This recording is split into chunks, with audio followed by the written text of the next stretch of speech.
میں سچی اور مخلص احمدی بننا چاہتی تھی، جس کے لیے میں قادیان گئی، لیکن میں نے جو حالات وہاں دیکھے اس نے مجھے قادیانیت سے قریب کرنے کی بجائے اسلام کے قریب کر دیا۔ میرا نام چندہ سمینہ کوثر ہے اور میرا تعلق چناب نگر سے ہے، جس کا پرانا نام ربوہ بھی ہے۔ میں نے بنیادی تعلیم ربوہ سے حاصل کی، FA BA، اور اس کے بعد میں نے B.Ed جو ہے چنیوٹ کالج سے کیا۔ B.Ed کے بعد مجھے جانے کا موقع ملا اسٹوڈنٹ بیس پہ سوئٹزرلینڈ، ادھر سے پھر میں نے مائیگریٹ کیا بیلجیم میں موجودہ میری سچویشن جو ہے وہ میں بطور جج فیملی کورٹ میں فرائض انجام دے رہی ہوں۔ میں پیدائشی قادیانی تھی۔ میرے خاندان میں سب سے پہلے میرے پردادا قطب دین نے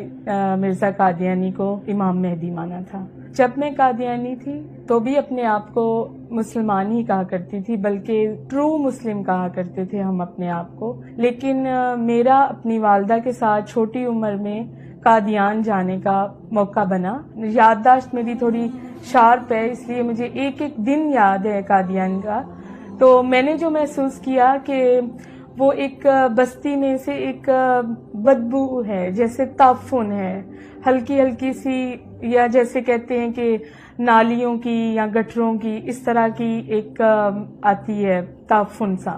دوسری میں نے چیز جو قادیان میں محسوس کی وہ تھی، ایک ان کا کمرہ ہے بیت الدعا، اس میں بہت لمبی لائنیں، اور کہتے ہیں اس میں جو جا کے دعا کرے گا وہ تو جنت کا بالکل ہی حقدار ہے۔ اس میں جب جانے کا موقع ملا تو اس میں ایک اور ہی قسم کی وحشت، اور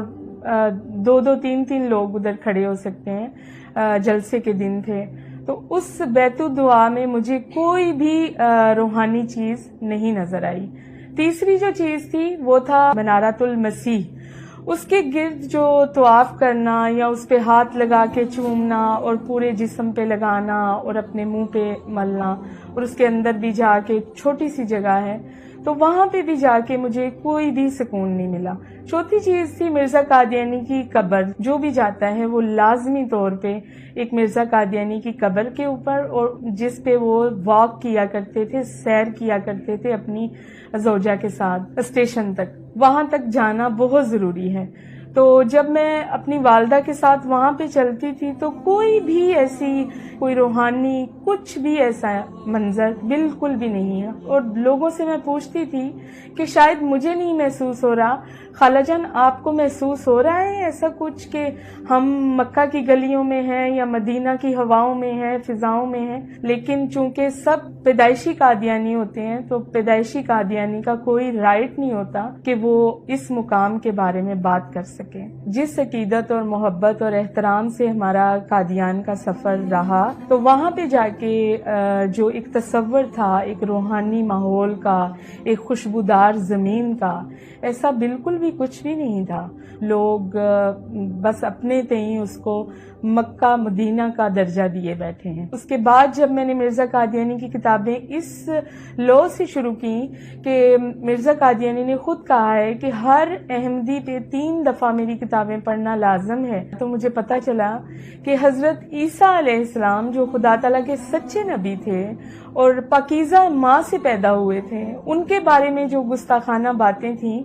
وہ میں جب اپنے والد سے شیئر کرتی تھی تو میرے والد جو ہیں بہت زیادہ خفا خون ہوتے تھے کہ یہ کوئی مولوی تمہیں پٹی پڑھاتا ہے۔ جیسا کہ روحانی خزائن جلد نمبر 19 میں مرزا قادیانی نے خود اپنے ہاتھوں سے تحریر کیا ہے کہ نعوذ باللہ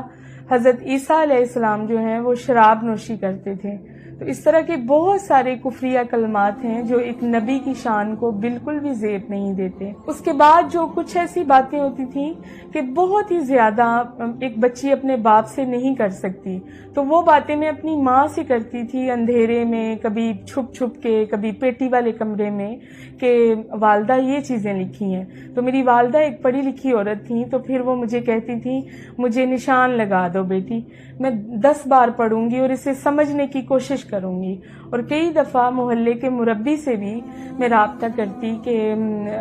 آپ تو ہمارے استاد محترم ہیں، ہماری رہنمائی کریں، یہ باتیں دل میں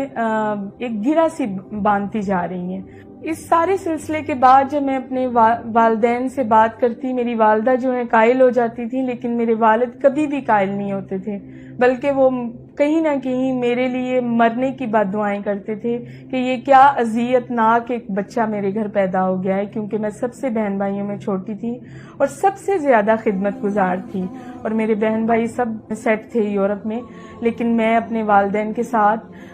تا دم مرگ میں نے نبھا کرنے کا وعدہ کیا ہوا تھا خدا سے۔ اس کے بعد جو ہے میں نے کچھ عرصہ کے لیے اپنے والد سے ڈسکشن کرنا بالکل بند کر دی۔ خدا سے میں نے عرض کرنی کہ یا خدا، میں ایک عورت ہوں، ایک لڑکی ہوں، اگر میں اس عذاب سے نکلوں تو میں اپنے ماں باپ کے بغیر نہیں نکل سکتی، لیکن میرے والد کو آخری عمر میں کچھ ایسے خواب آنے شروع ہو گئے تھے اپنے متعلق، میرے متعلق، تو پھر وہ میں جب بھی ان کو فون کرتی بیلجیم سے تو وہ مجھے کہا کرتے میرے پاس جلدی سے آؤ، تو وہ کچھ آگ دیکھتے تھے، کبھی اپنے آپ کو جلتا دیکھتے تھے تو کہتے تھے کہ تم میری بیٹی ہو، تم میری مرہم کر رہی ہو۔ تو اس طرح سے میرے والد کی جو نفرت تھی خدا تعالیٰ نے محبت میں بدل دی۔ پھر الحمدللہ 2015 میں وہ دن آ ہی گیا جب میرے والد جو ہیں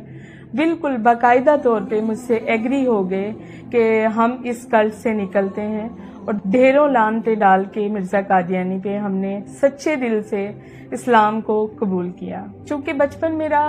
ربوہ میں گزرا، چناب نگر میں گزرا، تو بہت سارے ایسے واقعات ہیں جو ذہن پہ ویسے ہی نقش ہیں جیسے میں نے خود اپنی آنکھوں سے دیکھے۔ جیسا کہ وصیت کرتے ہیں یہ لوگ، پوری زندگی پیسے دیتے ہیں کہ ہم جنت میں داخل ہوں گے، اور علیحدہ سے بہشتی مقبرہ بنا رکھا ہے، تو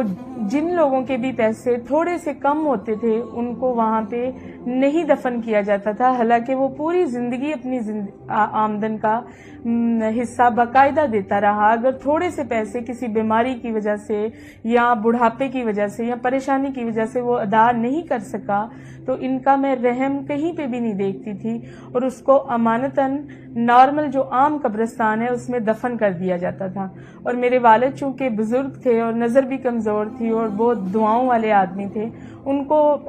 انوائٹ کیا جاتا تھا کہ فلاں وقت میں آپ آئیے، وہاں سے اس میت کو اٹھا کے نکال کے پھر بہشتی مقبرہ میں اس شرط پہ داخل کیا جاتا تھا جب تک وہ اپنے بقایا جات ادا نہیں کر دیتا تھا۔ 4 دن بعد یا 5 دن بعد، تو میں چھوٹی تھی تو اپنے والد سے ضد کرتی تھی کہ میں بھی آپ کے ساتھ ضرور جاؤں گی، مجھے دیکھنا ہے۔ جب اس کو نکال کے ایک ریڑھی سی ہوتی تھی اس کے اوپر رکھا جاتا تھا، اس وقت میں میرے والد کے کندھے پہ ایک صافہ سا ہوتا تھا، وہ میرے منہ پہ بھی لپیٹ دیتے تھے اپنے، کیونکہ اتنا زیادہ تعفن ہوتا تھا، اور اس میت سے، اس لاش سے ایک غلیظ اور بدبودار پانی پورا سفر جو ہے عام قبرستان سے بہشتی مقبرے تک چھڑکاؤ ہوتا جاتا تھا۔ وہ میں اپنے دل میں اس قدر درد محسوس کرتی تھی